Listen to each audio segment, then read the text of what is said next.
sus manos y sus pies y reflejar su imagen.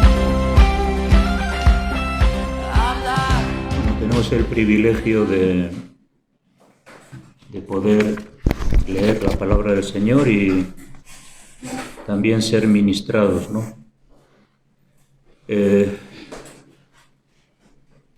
Como decía, a veces el mensaje es un mensaje que acierta en tu corazón, que acierta en tu necesidad, que acierta en el consejo que necesitas, y no siempre, a veces la palabra la podemos sentir fuerte, pero sí, sin embargo, podemos saber que es palabra de Dios para cada uno de nosotros. El martes comentaban sobre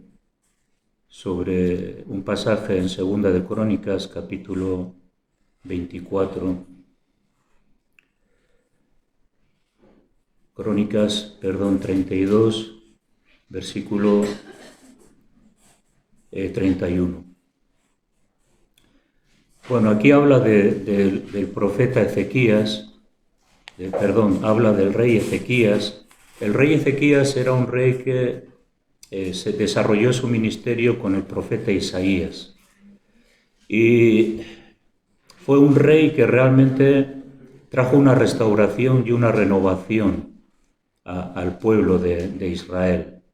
Y vemos que él restauró muchas de las fiestas que se habían perdido con los hebreos, entre ellas restauró el culto del templo, puso a los sacerdotes, a los levitas en el lugar del ministerio, restauró la Pascua, restauró el templo y hizo una serie de cosas de renovación. Y Dios le apoyó, estaba con él y Dios le prosperó grandemente, ¿no? Los principios en nuestra vida tienen que ser principios que apliquemos a nuestro corazón para que también Dios nos pueda guiar y llevar hacia adelante su plan de crecimiento espiritual y de bendición de Dios sobre nuestra vida.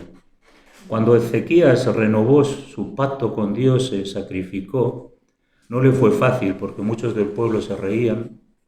Era un pueblo depravado, era un pueblo lejos de Dios y sin embargo él tuvo que enfrentar muchas dificultades en su vida. Uno de los primeros envites es que cuando él empezó a renovar su vida, empezó a renovar su compromiso con el pueblo, empezó a enfrentar las cosas que estaban mal hechas, empezó a edificar, a restaurar, y la gente se dio cuenta, ¿no?, que algo estaba ocurriendo en Israel.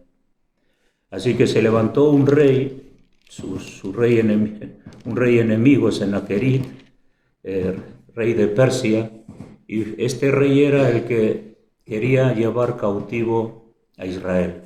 Isaías profetizó durante este tiempo de ministerio, que si no se convertían, que si no se volvían a Dios, iban a recibir el cautiverio.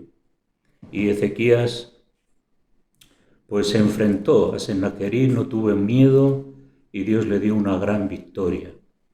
Cuando estamos sirviendo a Dios, muchas son las dificultades y las luchas que enfrentamos, pero es el Señor quien nos da la victoria. Aleluya. Él es el que nos da la victoria. Y hubo un problema en Ezequías, que él se enalteció. Dice el 32, 25, que Ezequías no correspondió al bien que le había sido hecho, sino que se enalteció su corazón y vino la ira de Dios contra él. Así que Ezequías se puso orgulloso. ¿Qué le ocurrió a Ezequías? Que vinieron unos embajadores de Babilonia, Segunda de Crónicas 32, 27, y él les presentó, dice, y tuvo Ezequías riquezas y gloria muchas en gran manera. y adquirió tesoros de plata y oro, piedras preciosas, perfumes, escudos y toda clase de joyas deseables. Y aquí cuenta la historia de todo lo que hizo, todo lo que hizo, todo lo que tuvo. Era como un arquitecto, una persona que desarrolló planes en la ciudad y la fortificó, la levantó. Pero sin embargo, cuando él presentó esto a los enviados de Babilonia, presentó una presunción personal, la presunción de cuán grande soy. Fijaros, le dijo a los enviados de Babilonia, fijaros lo que tengo, cuán grande soy, cuánto me aprecia el pueblo, cuántas riquezas, cuánto he conquistado. Así que ese fue su pecado, la presunción, el orgullo. Y eso tiene que ver con falta de confianza en Dios, o perder la confianza de que si algo ha hecho es porque Dios estaba con él. Qué pronto se nos puede olvidar que lo que hemos conseguido es porque Dios ha estado con nosotros. La ceguera del orgullo. Entonces dice que 32-31 dice, mas en lo referente a los mensajeros de los príncipes de Babilonia que enviaron a él, para saber del prodigio que había acontecido en el país, Dios lo dejó para probarle, para hacerle conocer todo lo que estaba en su corazón.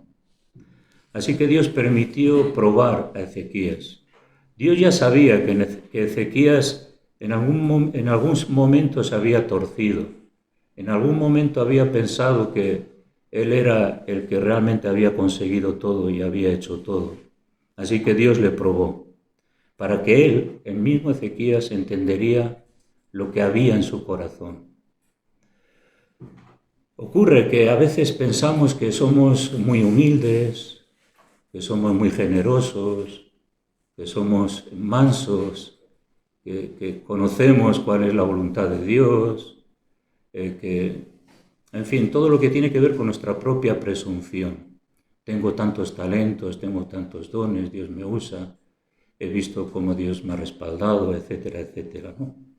Pero hay a veces momentos en que Dios nos prueba y nos hace ver cuál es nuestra condición. Que nuestra condición no es tan santa, tan limpia, tan justa, sino que a veces hay desobediencia, hay ingratitud, hay una autonomía personal de pensar que yo soy el que dirijo, guío, gobierno mi vida y que mis decisiones son las que debo de tomar y no las decisiones de Dios, ¿no?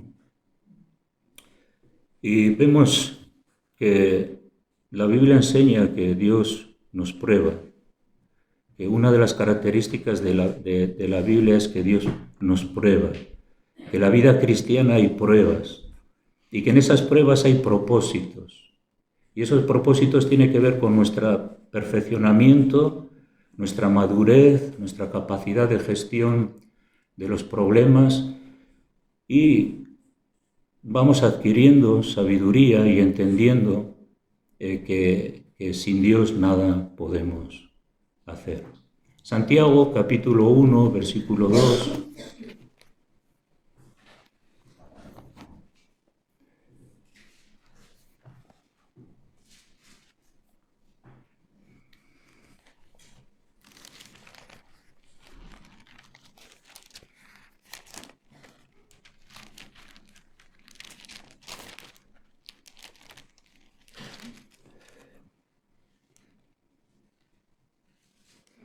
Dice, hermanos míos, tened por sumo gozo cuando os halléis en diversas pruebas, sabiendo que la prueba de vuestra fe produce paciencia. O sea, la prueba siempre produce características espirituales en nosotros. ¿Por qué? Porque podemos decir que qué paciente soy, pero cuando viene la prueba podemos decir, yo pensaba que era más paciente. Así que tengo que perfeccionar la paciencia. Y eso nos ocurre a todos. Hay pruebas que nos ocurre a todos, tanto a los creyentes como a los no creyentes.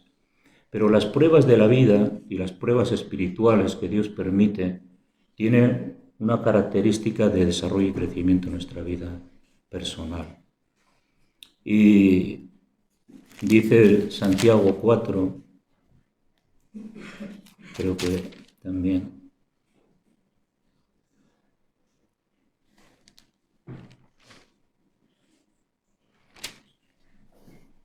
No, perdón. Primera de Pedro 1:7.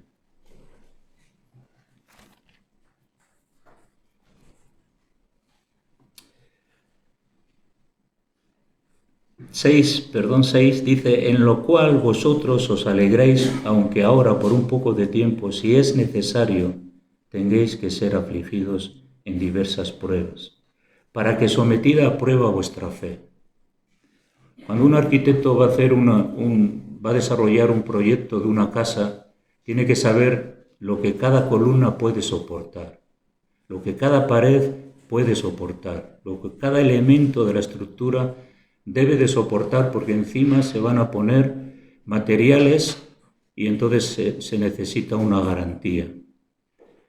Las diversas pruebas pues nos llevan a que podamos obtener las características para poder servir mejor a Dios. Y la Biblia enseña que, por ejemplo, que nadie debe de servir a Dios si es un neófito.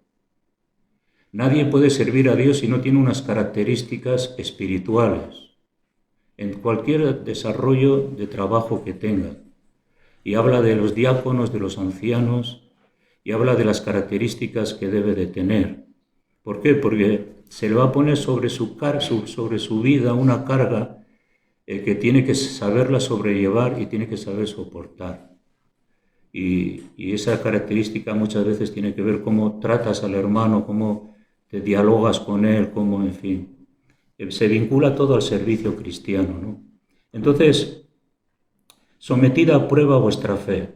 Y habla del oro, que es perecedero, pero se prueba. Y habla de la plata. Entonces, el oro, contra más pureza tiene, más valor tiene. Y así también nosotros podemos resplandecer más contra más Dios trata nuestra vida y nos sometemos también a la disciplina del Señor, porque también de eso se trata, ¿no? Podernos someter a la disciplina del Señor. Ezequías se humilló delante de Dios, aunque Dios le puso sobre su vida una enfermedad, pero Ezequías se humilló y Dios le dijo que le volvería a dar. Le volvería a dar la vida, le volvería a dar vida. Y esas circunstancias le hicieron a Ezequías mucho más capaz de entender a Dios, de comprender a Dios y el significado también de su propia vida personal. Sometida a prueba vuestra fe. Dios nos somete a pruebas, Dios hace que muchas circunstancias de la vida cooperen y nosotros cooperemos con ellas para el desarrollo espiritual que Él tiene preparado, ¿verdad? El 1 Pedro 4:12 también dice, amados, no os sorprendáis del fuego de la prueba que os ha sobrevenido, como si alguna cosa extraña os aconteciese. O sea, la prueba no es extraño, sino dice, gozaos por cuanto sois participantes de los padecimientos de Cristo, para que también en la revelación de su gloria os gocéis con gran alegría.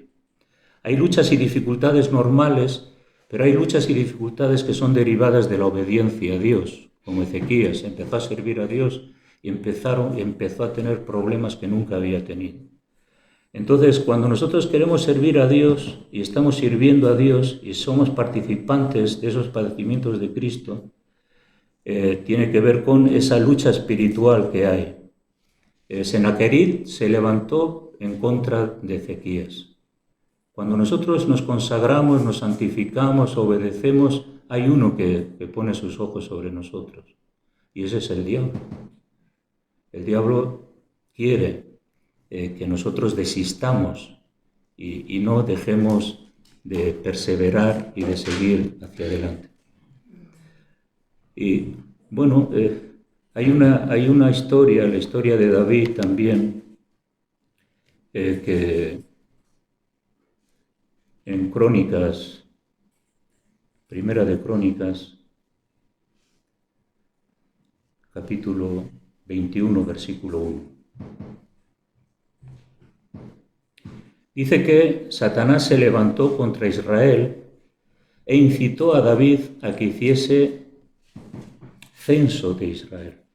Y dijo David a Joab y a los príncipes del pueblo: id a hacer censo de Israel desde Beerseba hasta Dan, e infórmate sobre el número de ellos para que yo lo sepa. Dios quería que el pueblo sería censado en el Antiguo Testamento, y hubo muchos censos, pero era para determinar la edad, las personas que estaban preparadas para las batallas, para conocer el estado de Israel, etcétera, etcétera. Pero sin embargo aquí parece que personalmente el diablo le incita a censar, pero no para hacer algo positivo, sino para un poco enorgullecerse de cuán grandes propósitos, cuán grandes logros había hecho. Se estaba exaltando a sí mismo y estaba un poco depositando la confianza en una estructura nacional y de desarrollo que él había ejecutado, ¿no? Así que bueno, la jactancia es un poco el espíritu que confía en sí mismo y que no da la gloria a Dios, ¿no? Tenía que haber recordado David, porque realmente si vemos la historia de David es increíble, un hombre valiente, un hombre que arriesgó, un hombre que Dios le libró de cientos de batallas y situaciones en las que en los Salmos se ve que él glorificó a Dios por todas esas batallas, por todos esos logros, por todo lo que había conquistado, todo lo que había conseguido. Y tenía que haber recordado David, ¿no?, que todas esas victorias y todo lo que había logrado era porque Dios había estado con él. Hermanos, nosotros tenemos que reconocer que Dios ha estado con nosotros, que no ha sido a veces nuestra pericia, nuestra sabiduría, sino todo lo contrario, ha sido la protección y la misericordia de Dios la que ha hecho posible que avancemos, vayamos adelante, perseveremos, y no nos podemos dar la gloria, ¿no? Pero David, también con Ezequías, dice en el versículo 8, entonces dijo David a Dios: he pecado gravemente al hacer esto. Te ruego que quites la iniquidad de tu siervo, porque he hecho muy locamente. Reconoció David que había hecho mal, que había en él una actitud incorrecta, algo que estaba haciendo que parecía legítimo, pero que sin embargo escondía ese deseo de grandeza, de poder y de gloria. Y me gusta esto y me llama la atención. Quita de mí esta iniquidad, porque he hecho locamente. Hermanos, ¿cuántas veces hemos dicho a Dios, he hecho locamente? Qué loco he sido, no me he dado cuenta que esta decisión, esta determinación, esto lo que he hecho está mal. Por lo tanto, tenemos que volvernos a Dios en arrepentimiento, ¿no? Entonces la prueba siempre viene, el diablo siempre nos tienta. El diablo quiere que nosotros dejemos de ser santos, dejemos de ser generosos, dejemos de ser amables, y podemos decir, bueno, quizás los demás se merecen algo, yo voy a seguir haciendo cosas que sé que no debo, pero que quizás se lo merecen los demás.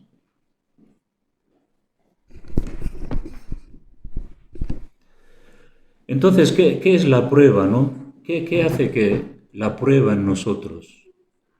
La prueba en nosotros prueba nuestras motivaciones. Por eso dice, gozaos cuando halléis en diversas pruebas, porque la prueba de vuestra fe produce. ¿Qué produce? Que nosotros cuando nos enfrentamos a la prueba, enfrentamos nuestras motivaciones y debemos de hacer lo que sabemos que es correcto, lo que nos dicta la conciencia, pero también lo que dicta la palabra de Dios. Entonces, si pasamos por alto la prueba, haciendo en la prueba lo que no conviene, pues ya no soy aprobado. Y lo que Dios quiere es que en esa prueba salgamos victoriosos.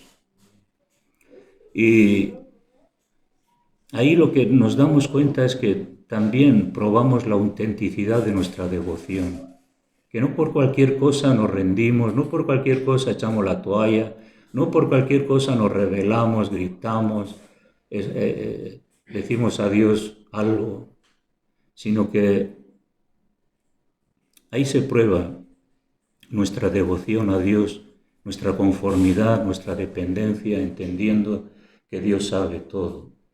Y que si algo bueno a mí me ocurrirá y cómo Dios me guiará, lo tiene Él, ¿no? Para salir de la prueba, de la aflicción. ¿Qué hace la prueba? Que las pruebas pasadas, las que hemos tenido a lo largo de la vida y hemos superado, nos hacen más fuertes y además nos hacen más inteligentes y más sabios, porque sabemos que nuestra obediencia en el pasado ha traído resultados positivos. Así que las pruebas pasadas nos elevan a nuevas cosas, a cosas superiores, y nos otorga, ¿no? Nos otorga el crecimiento y el carácter que Dios quiere que nosotros tengamos. Y esto es algo importante. Pruebas siempre las vamos a tener de fondo, de tiempo, específicas, de todo tipo de cosas, de recursos, enfermedad, limitaciones, frustraciones. Pero sin embargo, en las dificultades de la vida tenemos a Dios que nos quiere ayudar y que Dios no ignora esas situaciones. Eso es lo importante, que todo tiene su tiempo, ¿no? Así que bueno, nos lleva a la madurez las pruebas, ¿no? Y nos otorga humildad y también nos prepara para otras que vengan. Porque la experiencia que Dios nos da en las pruebas y dificultades, cuando hemos salido, decimos: Dios, realmente eres maravilloso. Es increíble, Dios, cómo has estado conmigo. Es increíble este milagro y aquel. Y cómo todo ha coincidido para que yo llegue a este lugar en tu momento, en tu tiempo, en tu bendición, y que al final me has otorgado la salida. Pero luego vienen otras pruebas. Y entonces tenemos que someternos a Dios y esperar en Él, confiar en Él. Así que queremos madurez, pues entonces pide pruebas a Dios. Bueno, te van a venir solas, ¿no? Pero si tú quieres madurez, vienen las pruebas y las dificultades. Hay muchos ejemplos de las grandes pruebas de personajes bíblicos. Por ejemplo, cuando vemos a José en Egipto, vemos que tuvo una prueba de 22 años o más, en las que todos conocemos la historia, ¿no? Que a pesar de las circunstancias adversas, pero no solamente con circunstancias adversas que él pasó, sino circunstancias prolongadas en la adversidad. Y es increíble cómo José soportó, se humilló, no hizo nada indebido, siguió confiando en Dios y esperando una salida, no en su tiempo, sino en el tiempo de Dios. Y luego vemos a José, ¿no? Cómo los sueños que él tenía se cumplieron. Y en Génesis 37, 11 y 42, 6, ahí habla de la diferencia cuando él empezó, luego cuando él terminó, cómo empezó, cómo terminó. Cuando entramos en la prueba, no lo vas a entender todo. José no lo entendió todo, pero Dios sabe cuál es el recorrido de la prueba, el tiempo, la intensidad y las circunstancias que tenemos que pasar para que esa prueba podamos encontrar los propósitos de Dios en nuestra vida. Amén. Amén. Cuando vemos a Abraham y Sara, fijaros que ellos tuvieron que esperar, hubo una tremenda demora en el tiempo. Ellos tuvieron que esperar el cumplimiento de la promesa. Dios le había dicho que iba a tener un hijo, a Abraham, pero no lo tuvo ni al año, ni a los 10 años, ni a los 20 años. Estuvo 25 años probando la fe de Abraham. Pero sabemos que Abraham hizo algo indebido, fue impaciente. Él quiso salir de la prueba y conocemos la historia de la sierva de Sara, ¿no? Entonces, hay una tremenda bendición en aguantar, en soportar, en perseverar, permanecer en silencio, delante de Dios, confiando, esperando, y no hacer nada indebido, ¿no? Hay un dicho que dice que me ofreceré a Dios en el altar en un sacrificio vivo. Lo que pasa es que cuando tú vas al altar del sacrificio, estás tan vivo que te vas del altar enseguida. No quieres el sufrimiento. Todos nos queremos salir del altar del sufrimiento, del quebranto, de la dependencia. No nos gusta tener el control de todo, en fin. Pero Dios se encarga de que nos quitemos todas esas cosas de nuestra vida. Así que Abraham esperó y confió en Dios y vemos que realmente al final tuvo esa fe que necesitaba tener, ¿no? La prueba, por ejemplo, de Abraham. Abraham salió de una prueba esa, pero luego Dios entró en otra, el sacrificio de Isaac. Y Abraham pensó, pero bueno, ¿yo cómo voy a sacrificar a mi propio hijo si me lo has dado tú, Dios? ¿Cómo ahora lo voy a sacrificar? ¿Sí? Dios, tú te estás contradiciendo, no sabes lo que haces. ¿Por qué me pides esto? Increíble la fe de Abraham, porque por eso es el padre de la fe, porque él, contra todo pronóstico, contra toda situación tan de tristeza, de angustia, de lo que pueda ocurrir cuando Dios le pide a su propio hijo que lo sacrifique, y vemos la historia que él aprendió con anterioridad, que Dios es bueno siempre. Amén. Dios es bueno siempre. Y esos fallos que él tuvo, pues le ayudaron a entender que es mejor confiar en Dios, no hacer nada indebido, porque Abraham podría haber dicho, bueno, yo me voy de aquí, llama a otro para que sea el que tenga la semilla de las naciones y a través del cual venga el Salvador. Elige a otro. Pero bueno, Dios te ha elegido a ti para ser creyente, para ocupar un lugar, para desarrollar tu fe, para ser luz, para glorificar a Dios en tu vida. La prueba viene, la dificultad viene, las circunstancias vienen, pero uno tiene que perseverar y permanecer. Es la clave. Para que los propósitos de Dios se cumplan en nuestra vida, la clave es siempre la obediencia. Sin obediencia no alcanzas los propósitos de Dios. No los puedes alcanzar, porque Dios lo ha diseñado así, ¿no? Entonces esta fe de Abraham, sacrificando a su propio hijo, pero se ve por el texto que él tenía fe, confianza en Dios, que no echó todo a perder, que Dios es sabio, es bueno, y conocemos la historia, que ahí apareció el carnero del sacrificio, y así es, ¿no? Cuando vemos, por ejemplo, a mí, uno de los profetas que más me han entusiasmado en mi vida, que he leído y estudiado, es el profeta Elías. Y cuando nosotros venimos al profeta Elías, llamado por Dios, tremendo encuentro con Dios, y vemos luego su ministerio, un ministerio lleno de aridez espiritual, un ministerio lleno de tinieblas. Elías estaba bajo un gobierno, el gobierno de Acab, mataba a todas las personas, y realmente él estaba totalmente dependiendo de Dios.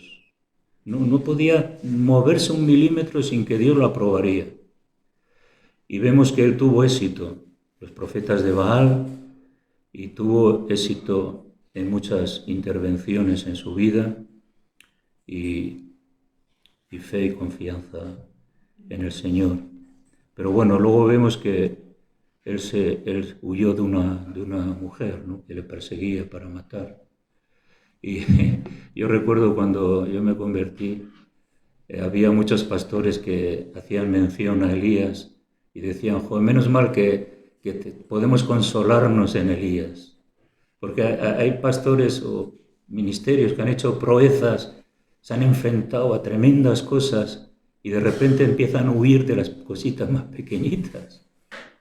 Entonces, ahí se metió en la cueva, ¿no? Y eso nos pasa a nosotros, que hemos tenido grandes victorias y de repente Dios nos deja un poco y nos dice, cuidado, que soy yo quien está contigo, que las batallas son mías, no son tuyas, que la gloria me pertenece a mí, no a ti. Uy. Ahí se metió en la cueva, ¿no? No quería salir, ni el viento, ni el terremoto, no quería salir de ahí. Pero el silbo apacible le sacó. Y es ese silbo apacible de la gracia, de la misericordia de Dios que nos vuelve a levantar. ¿Cómo sobrevivió Elías a estas circunstancias tremendas que vivió? Además, quedó totalmente frustrado, porque él pensaba que iba a ser un profeta en el que todo el pueblo le iba a hacer caso. Yo me acuerdo cuando me convertí, había mucho entusiasmo, ya hace 44 años. España para Cristo se va a convertir, Dios va a levantar obreros, se ayunaba, se oraba, se evangelizaba y nada de nada. Unos pocos, lo que le dijo Dios a Elías, bueno, hay 4.000 que no han doblado de sus rodillas, pero Señor, 4.000, pues somos miles, Israel se tiene que convertir. Pero no fue así. ¿Qué hacemos con nuestras frustraciones, con nuestros sueños no cumplidos? ¿Qué hacemos cuando parece que todo nos ha fallado y decimos, bueno, Dios, pero he sido valiente, he trabajado, he luchado, me he esforzado y parece que no ocurre nada, ¿no? Pero no se trata de que ocurra o no ocurra, se trata de que hay que ser fiel a Dios. Y luego el ministerio de Elías fue un ministerio luego próspero, porque Dios le ungió para seguir su ministerio profético. Los resultados son de Dios. Dios es el que da el crecimiento, no lo da ningún hombre. Dios es el que prospera la obra, el que edifica la iglesia, no lo hace ningún hombre. El hombre puede colaborar con Dios, pero la obra de Dios no crece, no se propaga si no es Dios está obrando. Y cuando nos sentimos frustrados, pues ¿qué tenemos que hacer? Humillarnos y decir, bueno, Señor, pues sigo confiando en ti, sigo esperando a ti, quiero seguir amándote, quiero seguir agradándote. ¿Qué importa si lo que yo pensaba no se ha hecho? Si lo importante es que yo esté contigo. Porque el plan que tú tienes, pues lo harás. No cabe duda, ¿no? Así que esos tiempos de aridez, esos tiempos de tremendas dificultades y límites en todos los aspectos, yo creo que os estáis identificando, porque hay muchos aspectos muy vulnerables en nuestra vida, de muchos límites, de muchas situaciones críticas, cientos de situaciones críticas donde estamos ahí como esperando, ¿no?, que el milagro ocurra y ocurre, ¿no? Esa es la verdad. Así que confiar en Dios en medio de las pruebas difíciles produce fruto, no cabe duda, el fruto de la fe, del carácter, de crear hábitos de obediencia. Los hábitos de obediencia se crean a través de la obediencia. Y si uno es obediente, tendrás hábitos de obediencia. Pablo mismo, frente a la adversidad, él dijo, bástate mi gracia porque tu poder se perfecciona en mi debilidad. 2 Corintios 12:7. Tu poder se perfecciona en mi debilidad. Cuando soy débil, entonces soy fuerte. Fijaros, si te sientes débil, gloria a Dios porque eres fuerte, porque sabes que de ti no va a salir nada, que si algo va a salir es que es de Dios que se va a mover. Esa dependencia es la que Dios quiere producir en nosotros, para que realmente Él pueda hacer esa obra que nosotros no podemos hacer y no intervenir nosotros tanto en querer ayudar a Dios, sino más bien dejar que Él haga cosas genuinas en nuestra vida, no cosas aparentes. Mi poder se perfecciona en la debilidad. Cuando Job fue probado, él mismo declara, ¿no?, al último del libro de Job, declara que que tú, Señor, me probarás y yo saldré como oro. Y si pensamos qué es lo que Dios quería sacar de Job, porque Dios mismo habla de Job como una persona justa, íntegra, constante, perseverante. Está mirando a Job y dice, no hay un siervo sobre la tierra como este, le dice al diablo. Y el diablo dice, bueno, pero toca algo en su vida y a ver si no te blasfema. La prueba. Cuando Dios toca algo en tu vida, ¿cómo reaccionas? Y Job no maldijo a Dios. Su mujer le dijo, venga, blasfema a Dios y muérete. Pero él no lo hizo. Y luego al final, ¿qué quiso sacar Dios de Job? Pues quiso sacar cosas mejores. ¿Pero cómo va a sacar cosas mejores? Pues si Job casi era una persona perfecta. Pues Dios dice, no, quiero sacarle más. Y Dios se glorificó en su vida. Y el diablo tuvo que huir. Cuando el diablo viene a nuestra vida con insinuaciones, cuando viene a nuestra vida y nos dice, mira, esto te está ocurriendo porque, claro, no eres lo que debes de ser, Dios no te ama, pero piensa, a ver, que temor, produce el diablo que produce inseguridad, y los que están a nuestro alrededor, porque los amigos de Job no hacían más que acusarle. Y sin embargo, Job se afirmó en que seguía confiando en Dios y habría una respuesta para su vida. Y es algo que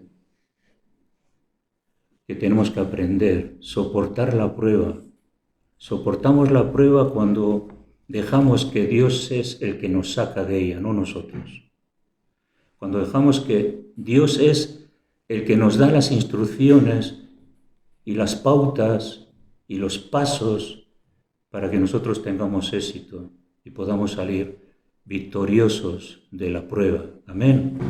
Dios quiere que salgamos victoriosos de la prueba y alcancemos mayor propósito de Dios en nuestra vida, ¿no? No pensemos porque a veces el diablo usa mucho esto, que a veces la adversidad, la enfermedad o la dificultad es una señal de que Dios nos ha desaprobado. Pero esto no es así. Puede ser, pero esto no es así.